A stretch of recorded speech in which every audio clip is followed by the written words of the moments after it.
ሰዋስው ዘርየ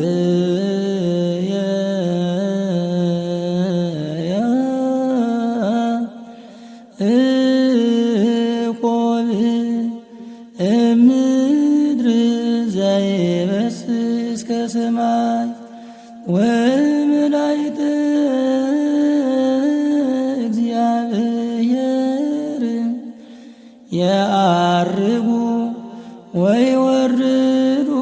ውስቴታ ሰአሊለነ ቅድስት። በስመ አብ ወወልድ ወመንፈስ ቅዱስ አሐዱ አምላክ አሜን። ኣብ ዝተፈላለየ ክፍላት ዓለም ኮይንኩም ነዚ ፕሮግራም እዚ ትከታተሉ ህዝበ ክርስቲያን በብዘለኹም ሰዓትን ኣቆፃፅራ ግዜን ሰላም እግዚአብሔር ይብዛሕኩም። ሰላም ከመይ ቀኒኹም? ናይ ኣደና ቅድስተ ቅዱሳን ድንግል ማርያም በረከታ ረድኤታ ኣማላጅነታ ኣይፈለይኩም እናበልና እዚ ትከታተልዎ ዘለኹም ሰዋስው ሚድያ እዩ። ሰዋስው ሚድያ ድማ ኩሉ ግዜ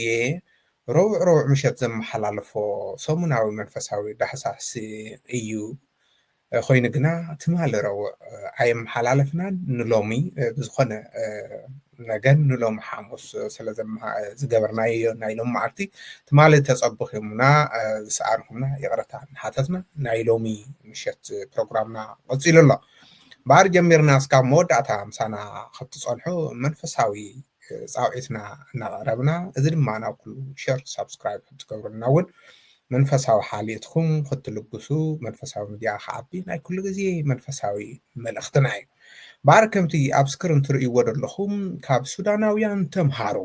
ዝብል እዩ። ካብኡ ቀፂሉ እውን ሰቆታ ዝመረፁ መራሕቲ ሃይማኖት ዝብል ኣርእስቲ ይብናዮ ዘለና። ንመን እዮም ካብ ሱዳን ዝመሃሩ? ንመን እዮም ኸ ሰቆታ ዝመረፁ መራሕቲ ሃይማኖት ንድብል ዕሙቕ ዝበለ ዳህሳስ ክንገብር ኢና። ሕፅር ዝበለ ኮይኑ ዕሙቕ ዝበለ ዳህሳስ እዩ። ካብዚ እንታይ ኢና ክንምሃር ንድብል ክንሪኦ ኢና። ባር ዳህሳስ ክንብል ከለና ከምቲ ኩሉ ግዜ ኣብዚ ሰሙን እዚ ዝተፈፀሙ ጉዳያት ብመንፈሳዊ ዓይኒ ቃኒና ናባኹም ነብሎ እዩ። ስለዚ ንሕና ሎሚ ደለናዮ ኩነታት ከም ተጋሩ ኮይንና ክንነውግዕ ከለና ኣዝዩ ካብቶም ዝሓለፉ ዘመናት ፈታኒ ብዝበሃሎ መልክዑ ምናልባት እውን ኣብ ታሪክ ትግራይ ተራእዩ ተሰሚዑ ዘይፈልጥ ናይ መወዳእታ ናይ ጥፍኣት መገዲ ንቁልቁል ዝኸይድ ዘለና እዩ። ብዙሕ ግዜ ናይ ጥፍኣት መገዲ ንቁልቁለት ንስጉም ኣለና። እቲ መገዲ እውን መገዲ ቁልቁለት ከይሓሰብካዮ ስለ ዘቀላጥፈካ ቁልጡፍ እዩ ንብሎ ነርና ኢና ከም ሰዋስው ሚድያ። ሎሚ ድማ ጫፍ በፂሕና ኣለና። ስለዚ እዚ ነገር እዚ ሎሚ ህዝብና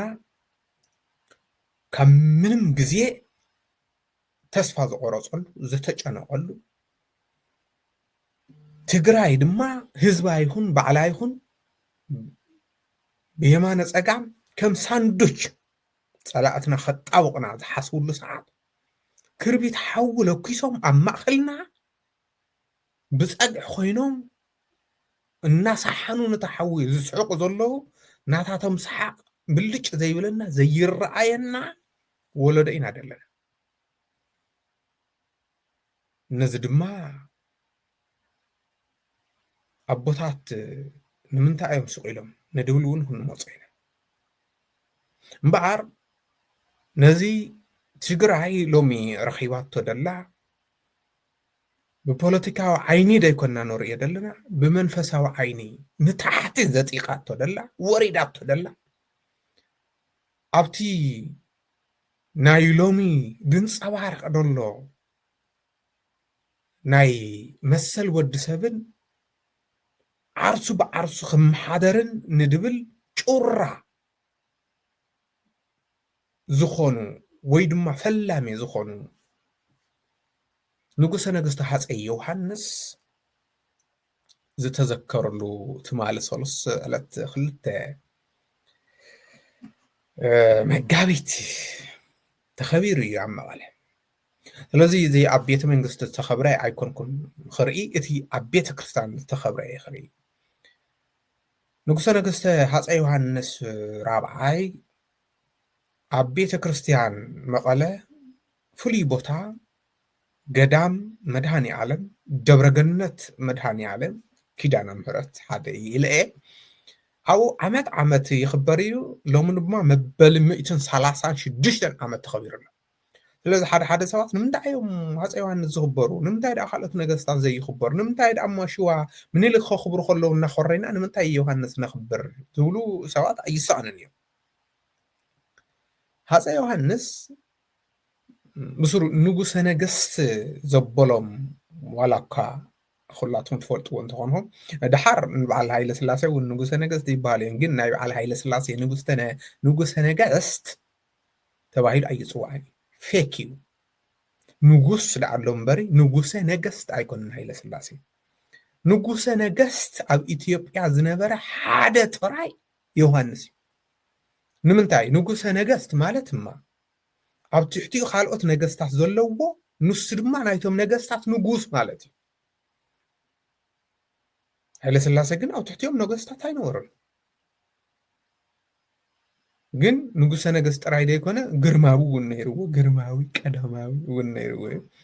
እታ ግርማዊ እኳ ሓቂ ዘረባ ማዕረግ ኣለዎም እዮም ቁመቶም ሕፅር ኢሉ እምበሪ ግርማ ሞገስ መሊኣ እያ ቀዳማዊ ግን እንታይ ካበያ መፅያታ ቀዳማዊ እንታይ ንጉሰ ነገስት ግን ደየለ ሎሚ ብቤተ ክርስቲያን ሊቀ ሊቃውንት ተባሂሎም ዝፅዋዑ ሊቃውንት ኣቦታት ኣለዉ እንታይ ማለት እዩ ሊቀ ሊቃውንት ናይ ምሁራን ምሁር ማለት እዩ ኣብ ትሕቲኡ ብዙሓት ምሁራን ኣለዉ እሱ ድማ ምሁር ላዕሊ ማለት እዩ ንጉሰ ነገስት ማለት እውን ኣብ ትሕቲኡ ነገስታት ኣለዉ ነቶም ነገስታት ድማ ብላዕሊ ኮይኑ ዝመርሕ ድማ ንጉስ ማለት እዩ ንጉሰ ነገስት ሃፀይ ዮሃንስ ንበዓል መን ነገስት እንድሕልና ነገስታት ናይ በዓል ወሎ ናይ በዓል ሽዋ ዝነበሩ ንበዓል ምኒልክ ንበዓል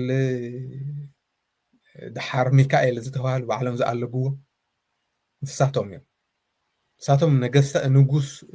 ነገስታት እናሃለው ንሶም ድማ ንጉሰ ነገስት ናታቶም ንጉስ ማለት እዩ ዮሃንስ እግረ መገድና ክትዝክርዎ እዩ እምበሪ ብዛዕባ ናይ ሃይማኖት ኣይኮነ ናይ ሃይማኖት ዘኽብሮም ዘሎ ዳኣ እንታይ እዩ እንተይልና ሃፀይ ዮሃንስ ፍፁም ኦርቶዶክሳዊ ጥራይ ዘይኮንስ ኣብቲ ዘመን ንሱን ኣቐዲሙ ዝነበረ ናይ በዓል ኣርባሃ ዋዕፅኻ ኣይኮንኩን ንብል ኣለኹ ንሳቶም ቅዱሳን ተባሂሎም ኣብቲ ድሓር ዘመን ግን ካብቶም ኣብ ኢትዮጵያ ዝተወስኦ ነገስታት ንኢትዮጵያ በዓል ውዕለታ ዝኾነ ንኢትዮጵያ ቤተ ክርስቲያን ናብዚ ደረጃ እዚ ክብራን እምነታን ሓልያ ክትፀንሕ ካብ ኢየሱሳውያን ምንሶናውያን ዝበሃሉ ወይ ድማ ከዚ እውን ኣብ ጎጃም ዘሎ ቅብኣትን ፀጋን ዝበሃሉ እምነታት ሓልዩ ኣብዚ ዘብፅሓ ዮሃንስ እዩ ነዚ ቤተክርስትያን እናተኸብሮ ደላ ነዚ ቤተክርስትያንና ሓለፋ ናይ ቤተክርስትያን ጠበቃ እዩ ትብለ ደላ እቶም ካብ ፖርቱጋልን ካብ ካልእን ዝመፁ ሰባኽቲ ንእምነት ኦርቶዶክስ ዝቕይሩ ናብ ካልእ ኣንግል ዝወስዱ እንታይ ትገብሩ መፂኹም ኢሉ ይሓቲትዎም ወንጀል ንሰብኽ ወንጀል ደኣ ሓደ ወንጀል እግዚኣብሔር ሓደ እዩ ወንጀል ዝሰብኩ ደኣ ሊቃውንቲ ዓደይ ደስ ኢነ ኮይነ ሓፂነ መፅን ዝሰርሑ ሃነፅትን ሰብ ጥበብን ደለኹም እምበሪ ብድመፆኹም መኽዱ ኢሉ ዝመለሶም ታሪክ ቤተክርስትያን ይነግረና እዩ ካብኡ ሓሊፉ እውን እዚ ሎሚ ናይ ታሪክ መስሒብ ኮይና ደላ ኣብ ኢየሩሳሌም ኪዳነ ምህረት ቤተ ክርስቲያን ዮሃንስ እዮም ዝሃነፃ ንጉሰ ነገስት ዮሃንስ ሎሚ እቲ ንጉሰ ነገስት ዮሃንስ ዝብል ተፋሒቆ ምኒልክ ተባሂሉ ኣሎ ያው ንሱ ባህላቶም ሳይሱም ልምዲ ስለ ዝኾነ ታሪክ ምቕያር ንሕና እውን ንምንታይ ተገይሩ ኢልና ኣይንሓትን ንሳቶም እውን ካብ ምቕያር ንድሕሪ ስለ ዘይብሉ ቀይሮም ኣሎ እንኳን ንሱ ይትረፍ ድሕር ኣሕመድ ግራኝ ዝበረሱ ቤተ ክርስቲያን ክህነፁ ከለውካ ደብረ ሊባኖስ በዓል 18 ቅንጮ ገይሮም ዝሰርሑ ሃፀይ ዮሃንስ እዩ ካብኡ ሓሊፉ ድማ መሐመድ ዓሊ ተባሂሎም ዝፅውዑ ናይ ወሎ መስፍን ናብ ክርስትና እምነት ኣምፂኦም ክርስትና ተጠሚቖም ባዕሎም ኣበልጌ ኮይኖም ናይ ክርስትና ኣቦ ኮይኖም ሚካኤል ኢሎም ዝፀውዑ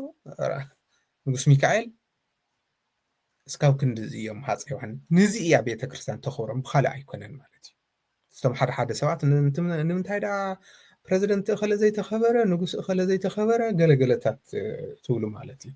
خوين جنا ناي مخوارن دي مخوارن أيكونن يوحنس اسكاب على تموتو جاف كاب جاف بهايمانوتو يخون بتقراوينوتو يخون ወይ ድማ በትግዚያኑ ስብ ኢትዮጵያውነቱ ወልዎ ባዕዳዊ ወራር ኸይአቱ እንኳን ደነ ትግራይ ይትረፍ ስለ ጎንደር ቤተክርስቲያን ስለ ጎንደር ህዝብን ይሉ አመተ ማخሳዱ ዝተሰየፈ ዮሐንስ ሎሙ ግን ደቅ ዮሐንስና ኢልና ንንባዕልና خሳድና ክንተሓናነቅ ጫፍ በጽሕና ኣለና ተጋሩ ተህሩም ደቅ ዮሐንስና ደቅ አሉላ አይና አብየት ያጄ بخمي يوحنس هيرئ لو مسيحنا يدلنا يوحنس مكع قل حلو أيرئ مكع يسمع زبلي زحفرنا أيون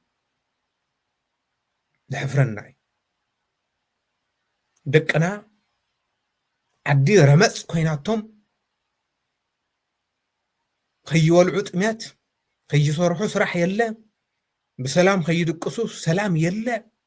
اقرمنا ودم رحهم فقادو عرب هاجر خسدت خلو تفترون زريوم بحرون عدالي عطم بدوات او عب بحر خطرفو خلو عسا خولعون كله نزيهم زي حزن مرحنت بيت كهنت ولو بيت منجست ايو عب تقرعي دولو عرب هاجرنا عوارحن عمتات تأثيرهم مو إثيوبياوያን ይኹም خدنا عدخم ተባሂሎም አዲስ አበባ خراغوف خلو ትግራይ ግን ረመጽ ስለዝኾነት ናብ ትግራይ ንኸይምለሱ ተመሊሶም ዘይሮም እዮም ኣብ ባሕር ዝተርፉ ደሎ ንዚ ዘይስኮኖ ንስልጣኑን ወንበሩን ጥራይ ክባኣስ ክትርኢ ከለኻ ተመሊሱ ደቅ ዮሐንስን ክንብል ከለና ብጣዕሚ መሕፈሪ ነዚ ካው ሱዳን ተምሃሩ ድበልና ያ ሱዳናውያን አምንታ ያለው አበይ ነይራ ሱዳን እንኳን ንዋዕላ ንተጋሩ ካልአይ ተዓደ ያ ነይራ ሎሚ ግን እንኳን ንተጋሩ ካልአይ ተዓደ ትኾን ንዋዕላውን ብእግራ ዳደ ማለት ኢና ያደለ ተንበርኺኻ ያ ተበክደላ ንሕናውን ጽዋሕ ንጎ ልዕሊኡ ከይንኸውን ካብ ሱዳናውያን ክንምሃር ይግባእ አባ ፍንጫና ደላ ሱዳን ቀደምሲ بدرج جزية يرجو بدخانة يكون جزية ناو سودان يملتنا يرهزنا ناو سودان يهدمنا لو مجن ببي بازن كم ساندويتش ياتخوون تقرأ سلازي كاو سوداناو ينتم هارو قد مخزون بزح جزية برنامج سرحنا لينا أبي الحوخة أبي هاللو يناون برنامج سرحنا لينا لأنه على كان زيت خوني يناون برنامج سرحنا لينا بصعات عبوتاتنا لك أنا بأساتون دخيمة مليهم ولا تعدخخمهم قنع بدخنة مجددنا يرو عيكونا ندبل قد مخزت تزاريبنا ينا خلا يخون دوغ معين خلي أنت من تايخة تملسكم تريويهم عبز قربا ون نهار وقت أن تقلات بيت أمنتون مجلس أوز إنين أفراري من يومنا أسمع معنا يومنا إليه تفير مرأنا بكيدو እግዚአብሔር ይፍለጡ መራሕቲ ሃይማኖቱን እንታይ ሞ ዘይገበሩ ትብል ብታሓደ ይጽዕሩ ለው እዮም ትብል ግን እቲ ኣጻዕራው ከመይ ነይሩ ግን ቀድሞ ከዝውን ተዛረረኛ የለ ስለዚ ትግራይ በሃይማኖት ጥራይ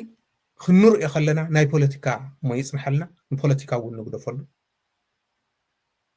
መራሕቲ ሃይማኖት ከዝውን قدم خذ خمس غيرنا عينا أو يومنا عينا قدم خذ خمس غيرنا عينا أو يومنا أيو ملكا دمسخها مدفع سقطها ممرات متعزاز بيم نا إثيوبيا باباسات تقراوا خي شف كله دمصم سوق سلازولو يم قاليهم ون كاو حالفهم يدلوا سلازولو يم ما فديومنا نولم دلنا سوق مالت دقف مالت بتخالق خسلح خلو سلازي ኣብ ትግራይ ደሎ ድማ ካብቲ ናይ ኢትዮጵያ ዝነበረ ይገድድ ንሳቶም ከም ተጋሩ ክንጠፍእ ክብሉ ከለዉ ክዝትዩ ከለዉ ከዚ ከትግራዋይ መን ይኸጥፎ መን ክዋቃዕ መን ክታኮስ መን ይክቃተል ወድኖ ምስ ወድኖ ወላዲ ምስ ውሉዱ ማለት ዲ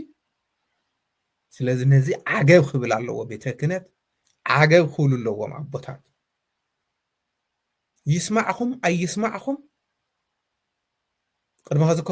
ናይ ኢትዮጵያ ጳጳሳት ክሰምዑና ማለት ኣይኮነን ዓገብ ንብል ነበርና እኳ ናይ ኢትዮጵያ ጳጳሳት ዓለም እውን ኣይሰምዐትና እኒአ እቲ ዝሰምዕ እግዚኣብሔር እቶም መራሕትኩም እንድሕር ዘይሰማዕኹም ብቅንዕና ንህዝብኩም ክተስምዑ ትኽእሉ ኢኹም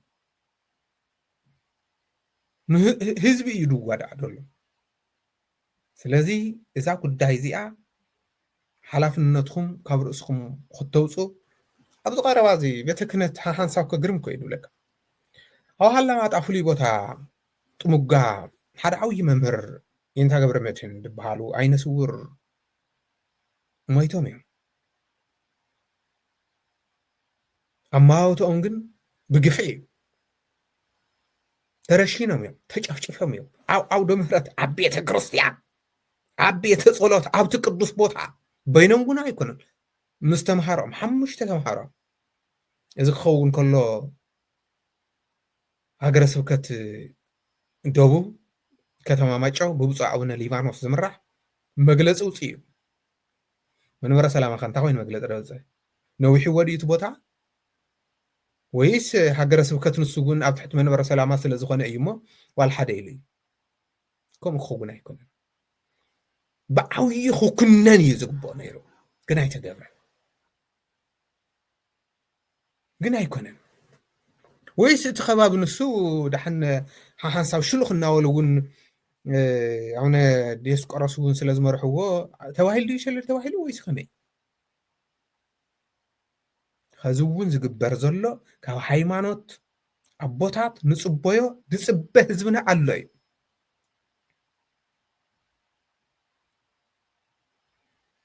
ዓይኑ ልቦናኡ ኩሉ ነገሩ ናባኻትኩም ዝቃሞት ኣሎ እዩ ንኣቦታትና ንሕና እዚ ዘመሓላልፎ ደለና እውን ደብረፅዮን ወይ ገታቸው ክሰምዐና ኢልና ይኮነን ኣብዚ ንዛረብ ደለና ንሳቶም እንኳን ንርናትና ዘረባ እግዚኣብሔር መፅኡ እንተመኸርዎም ግን ሰምዑ ይምሉ ኣይመስሉን እዝኖም ደንዲኑ ልቦም ተሪሩ እዩ ደሎ ግን ንሳትኩም እንድሕር ተዛሪብኩም ግን ንሳቶም ማለ ኣይስምዑ እቲ ህዝቢ ግን ክሰምዕ እዩ ግደፍ ህዝቢ ንህዝቢ ብጣዕሚ ሓደገኛ እዩ ብጣዕሚ እቲ ሎሚ ድርአ ደሎ ብቐሊል ነገር ኣይትረእይዎ ሓደ ሰባት ብሚድያ ድኽነት ዝኣተዎም ናይ ሚድያ ሽፋን ገይሮም ክብልፅጉ ብሚድያ ጅቦኦም ክመልኡ ላዕሊ ታሕቲ ድብሉ ኣይሰኣኑን እዩ ግን ሓደጋ እዩ ብዚ ድመፅእ ገንዘብ ደም ህዝቢ ከም ዝዓኸትካ እዩ ዝቁፀር ስለዚ እቲ ንዛረቦ ደለና ሓላፍነትና ከም ናይ ቤተክርስትያን ሰባት ንታሪክ ኢና ንዛረብ ደለና እምበረ ኣብ ፖለቲካ ደለዉ ኣብ ከምዚ ተኻሪሮም ይትረፍ ቀደም እውን ኣይሰምዑን እዮም ንመራሒ ሃይማኖት እዝኒ ይብሎም እዩ ንመራሒ ሃይማኖት እዝኒ ዘለዎ ሃይማኖት እንተሃልይዎ እዩ ፈሪሃ እግዚኣብሔር እንድሕር ሃልይዎ እዩ ስለዚ ከምዚ ቅዱስ ዳዊት ድበሎ ንኡ ደጭቀየ ወስምዑኒ ፈሪሃ እግዚኣብሔር መሃርክሙ ዝበለ ንሳቶም ኣቦታት ንደቅኹም ነቲ ፍርሓት እግዚኣብሔር ዘለዎ ነቲ ሓውካ ምቕታል ሓጢኣት ምዃኑ ሰብ ምቕታል ሕማቕ ምዃኑ ሕማቕ ምግባር ሓጢኣት ምዃኑ ዝፈልጥ ክትምዕድዎ ክትግስፅዎ ካብኡ ሓሊፍኩም እውን ካልእ ክትሰርሑ ንፅበየኩም ኢና ደለና ሱቕ መፍትሒ ይኮነን ዋላ ከም ትካል እኳ ከም መንበረ ሰላማ እኳ ናብ ሓደ መፂኹም ክትእከቡ መግለፂ ክትውፅኡ ወይ ገለ ነገር ክትገብሩ ዝኾነ መምርሒ ክተውፅኡ መግለፂ ብወረቀት ጥራይ ኣይኮነን እዚ እኳ ዋላ ሓደ እኳ ኣይብልን ግን መግለፂ ክብል ከለኹ እታ ወረቀት ኣይኮነትን ኣነ ድብላ ደሎ ልዕሉ ድክየድ ኣሎ ካብ መንበረ ሰላማና ሃገረ ስብከት መዋቕር ኣለዎ እዩ ሃገረ ስብከት ደይመርሕን ቤተ ክርስቲያን የለዋን ኣባት ንሳ ዘይብሉ ካህን የለን ቤተ ክርስቲያን زي يمص ወይ ድማ ካብ ቤተ ክርስቲያን ወፃእ ዝኾነ ህይወት ክርስቲያን እውን የለን ኣብ ትሕቱ ስለ ዝኾነ እዚ መዋቕር ኢኹም ክትሕዙ ዝግባእኩም ግን ከምዚ ክትሕዙ ኮፍ ኢልኩም ግን ክትዛተዩ ዘይትኽእሉ እንድሕር ኮይንካትኩም በብባዕልኩም ግን ስራሕኩም ክትሰርሑ ቅድሚ ከዚ ኣቦታትና ብፍላይ መነኮሳት ከለኹም ገሊኹም ብጣዕሚ ሓላፍነትኩም ትዋፅኡ ዝነበርኩም ንህዝቢ ድምፂ ዝነበርኩም ሰባት እኮ ኢኻትኩም ከዚ እንታይ ኮይንካትኩም ሱቕ ኢልኩም ሱቕ ክበሃል ኣይግባእን ሱቕ ክበሃል ኣይግባእን ቅድሚ ከዚ ከማን ሱቕ ዘይበላ ከዚ ሱቕ ኣይንብል ራሕትናማ ቅድሚ ከዚ እኮ ኣብ ዲያስፖራ ደሎ ኣብ ገለ ደሎ ኩሉ እንተስ ብገንዘቡ እንተስ ብጉልበቱ ንትግራይ ዝድግፍ ዝነበረ ከዚ እንታይ ይኽብል እስኪ እንታይ ይኸውን ትግራይ ሃገር እያ ትበሃል እንኳን ሃገር ክትገብሩዋ እንኳን ሃገር ኣውጅኹም ሃገር ክትመርሑ ጥይቲ ክልል ገይርኩም እውን ብሓደ ኮይንኩም ክትሰርሑ ኣብ ዘይትኽእሉ ደረጃ ኢኹም በፂሕኩም ዘለኹም ኣሕዋትና ስለዚ እንተኽኢልኩም ካብ ሱዳን ተምሃሩ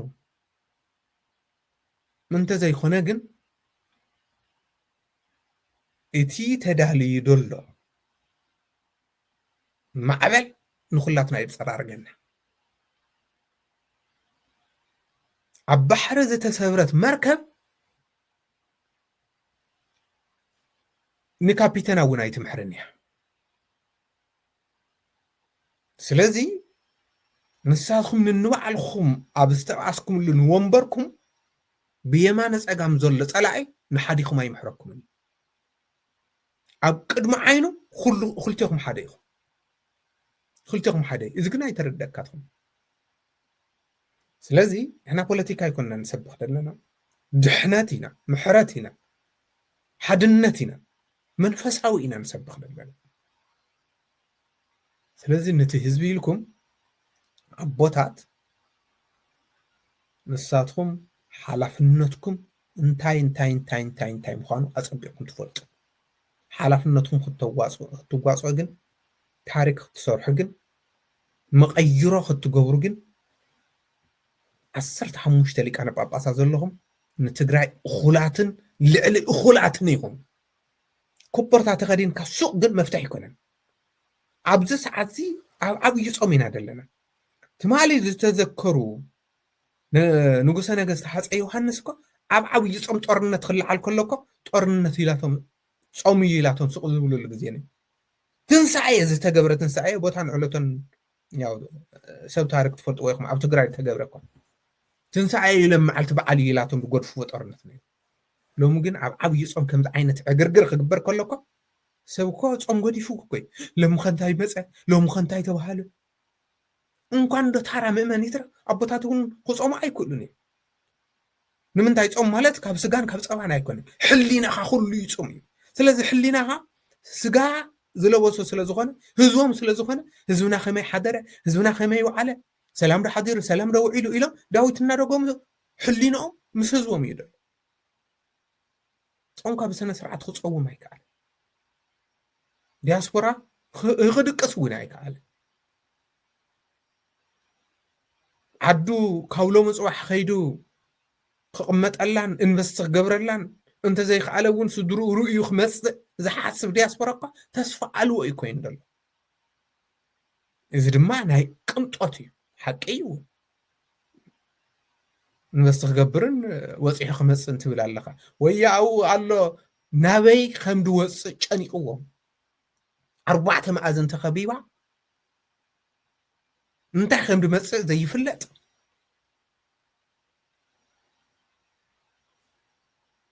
ህዝቢ ጨኒቕዎ ኣብኡ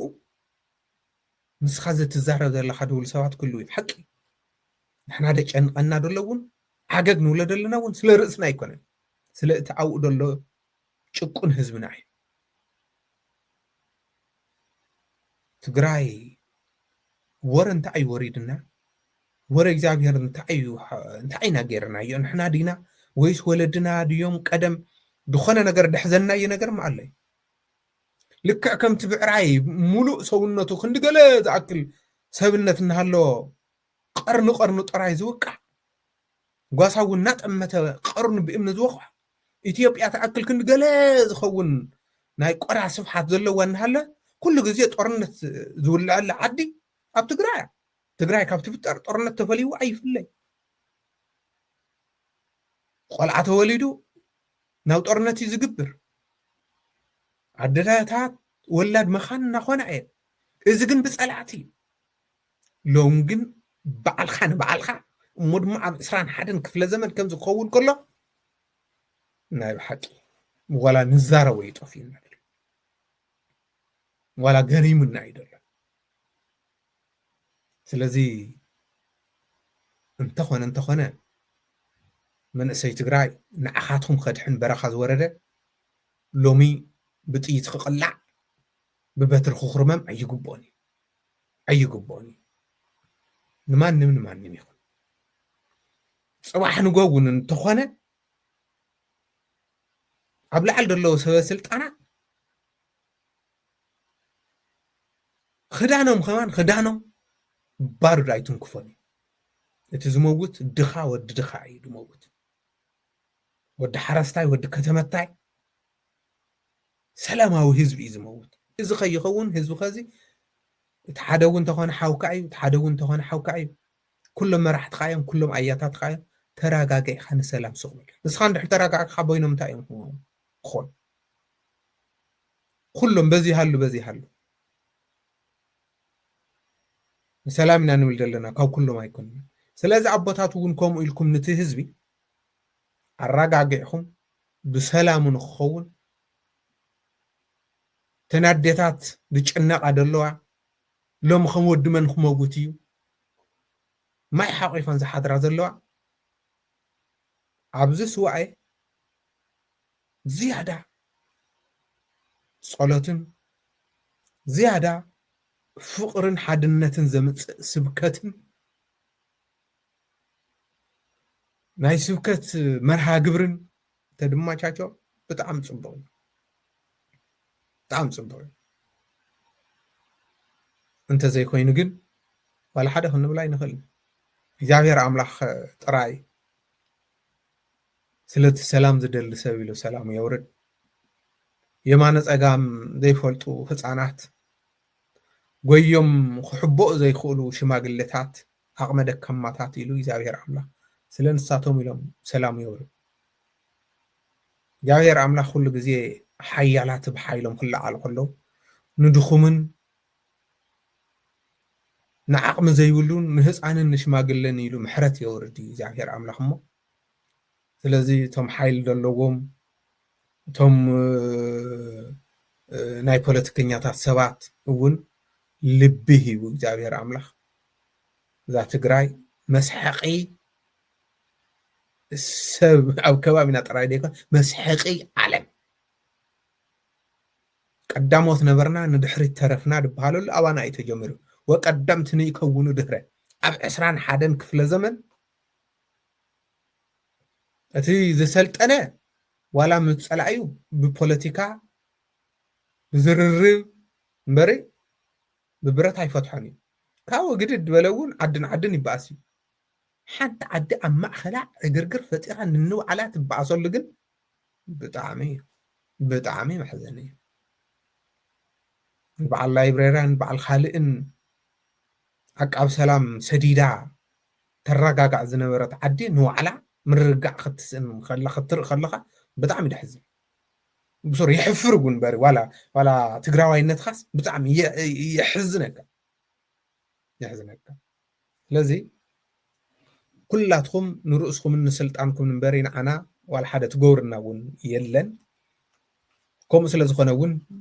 ንማንኹም እውን ኣይንድግፈኩምን ንማንኹም እውን ፀግዐ ኮይንና ኣይኮንና ንዛረብ ዘለና ፀግዐና ግን እቲ ህዝቢ እዩ ነቲ ህዝቢ ሰላሙ ኢና ንብል ዘለና ነዚ ድማ ከም ናይ ቤተክርስትያን ሰባት ሓላፍነትና እናተዋፅዕና እናተዛረብና መፂና ኢና ከዚ እውን ንዛረብ ኣለና ገና እውን ክንዛረብ ኢና መራሕቲ ሃይማኖት ኣቦታት ግን ስቁታኹም ሰቢዕ ዘብ ይደሎ ስቁታኻትኩም ሰቢዕ ዘብ ይደሎ ሱቅ ማለት መፍትሒ ይኮነን ሱቅ ማለት ደገፍ እዩ ቅድሚ ኸዚ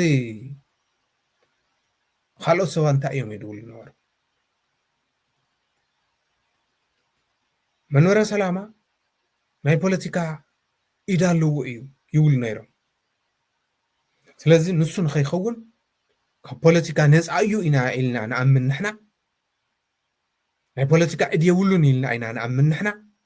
ኣቦታትና እውን መንፈስ ቅዱስ እዮም ተሸይሞም ኢልና ኢና ብምሉእ ልቢ ንምስክር ከምኡ ምዃኑ ግን ፕሩፍ ገበሩ ከምኡ ምዃኑ ከዚ ናይ ማንም ፀጋዕ ከም ዘይኮነ ኣብዛ ሰዓት እዚኣ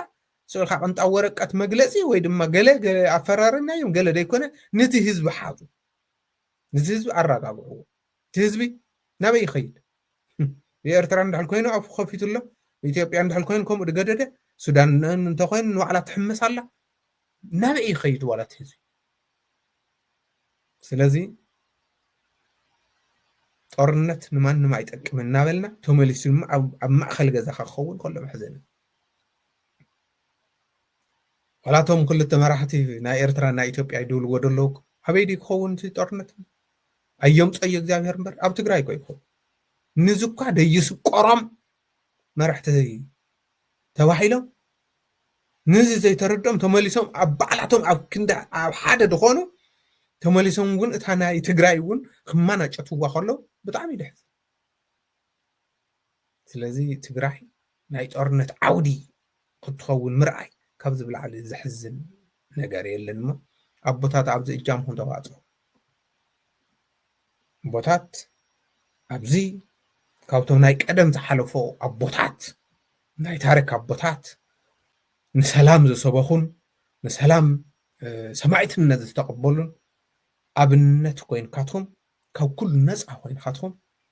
ነቲ ህዝቢ ሰላም ክትሰብክሉ ምርግጋዕ ክትሰብክሉ ሰብ ብጣዕሚ ተጨንዮም ደሎ ብጣዕሚ ተጨንዮም ደሎ እና ነዚ ይኸውን ድማ እናታትኩም ይፅበዩ ደሎ ስቕምዋል ግን መፍትሒ ይኮነን ስቕምዋል ኣማራፂ ይኮነን ስቕምዋል ፅድቂ ይኮነን ስቕምዋል ብቑዕነት ኣይኮነን ስቕምዋል ኣቦነት ኣይኮነን ዝገልፅ ኣቦነት ኣብ ሰላም ይኹን ኣብ ዘይ ሰላም ይኹን ንህዝቡ ቅድሚት ተሰሊፉ ዓይዝኻ ዝብል እዩ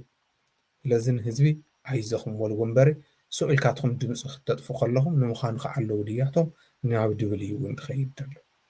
ስለዚ እምበኣርና ኢሎም መዓልቲ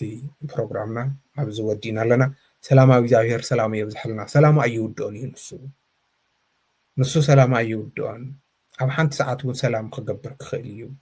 ስለዚ ንሕና ናብኡ እንድሕር ፀዊዕና ከምቲ ቅዱስ ዳዊት ዝበለ ንሰላም ተደሊናያ ህስሳለ ሰላም ወዲግና ከም ዝበለ ንሰላም ተደሊናያ ንሰላም ተፀዊዕናያ ያው ሰላማዊ እግዚኣብሔር ባዕሉ ስለ ዝኾነ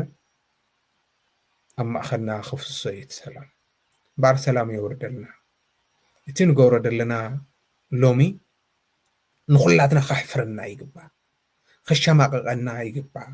ንደቅና ደቅና ንዝንትወሉ ታሪክ ዋላ ሓደ ከም ዘይብልና ክንሓስብ ኣለና ፅቡቕ ታሪክ ከም ዘይብልና ክንሓስብ ኣለና ተጋሩ ንባዕሎም እያ ተባኢሶም እናበልና እዲና ክንዝምቲ እንኳን ዶ ትግራይ ብተጋሩ ይስረፍ ረኣሰ ሓጎስን ረኣሰ ኣሉላን እኳ ብበዓል ምኒልክ ሽርዒ ንባዕሎም ተባኢሶም ዝተቃተሉሉ እስካብ ኸዚ ንዝንትው ኣለና ካብዚ ዘይተምሃርና ንሕና እውን ጭራሽ ትግራይ ብትግራይ ንባዕላ ረመፅ ክትወላ ዓገብ እዩ ልቢ ግበሩ ራሕቲ ሃይማኖት እውን ኣይትደቅሱ